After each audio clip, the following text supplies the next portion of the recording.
America, ఇరాన్లు శాంతి ఒప్పందంపై సంతకాలు చేసి వారం రోజులు కూడా గడవకముందే ఇరు దేశాలు 2 రోజులుగా మరోసారి పరస్పరం దాడులు చేసుకుంటున్నాయి. దీంతో పశ్చిమాసియాలో మళ్లీ యుద్ధ భయాలు మొదలయ్యాయి. ఇరాన్ క్షిపణి, డ్రోన్ నిల్వ కేంద్రాలు, కమ్యూనికేషన్ వ్యవస్థలు లక్ష్యంగా అమెరికా దాడి చేయగా అగ్రరాజ్య సైనిక స్థావరాలను ఇరాన్ టార్గెట్ చేసింది.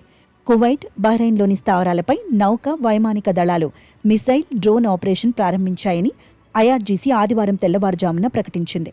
2 దేశాల మధ్య కుదిరిన అవగాహన ఒప్పందాన్ని తొలుత ఇరాన్ ఉల్లంఘించిందని, కార్గో షిప్పై దాడులు చేసిందని అమెరికా ఆరోపించింది. దానికి ప్రతిస్పందనగానే ఇరాన్ స్థావరాలు, నిల్వ కేంద్రాలపై దాడులు చేశామని చెప్తోంది. అయితే కార్గో షిప్పై దాడిని అమెరికా ఒక సాకుగా చూపి పశ్చిమాసియాలో పరిస్థితులను దిగజార్చుతోందని ఇరాన్ నిందిస్తోంది.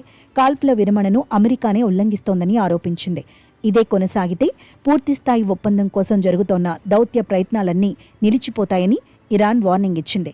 ఎలాంటి దురాక్రమణకైనా తీవ్ర ప్రతిస్పందన ఉంటుందని ట్రంప్ను హెచ్చరించింది.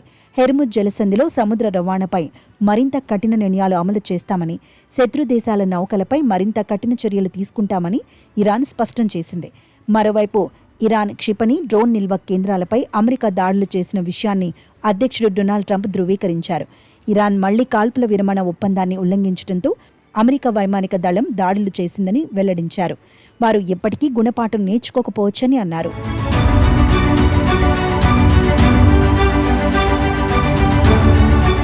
అలాంటి పరిస్థితుల్లో విజయవంతంగా ప్రారంభించిన పనిని సైనిక పద్ధతిలో పూర్తి చేయాల్సి రావచ్చని ట్రంప్ తెలిపారు. అదే జరిగితే ఇరాన్ ఉనికే ప్రమాదంలో పడిపోతుందని తీవ్ర హెచ్చరికలు చేశారు.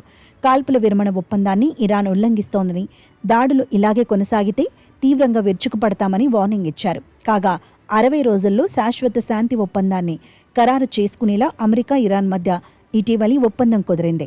హెర్ముజ్ జలసంధి మీదుగా నౌకల సురక్షిత ప్రయాణ హామీ, ఇరాన్ వద్ద ఉన్న శుద్ధి చేసిన యురేనియం నిల్వలు, ఆ దేశ అణు కార్యక్రమం వంటి అంశాలపై చర్చలు జరుగుతున్నాయి. మరోవైపు దక్షిణ లెబనాన్పై ఇజ్రాయెల్ డ్రోన్లను ప్రయోగించింది.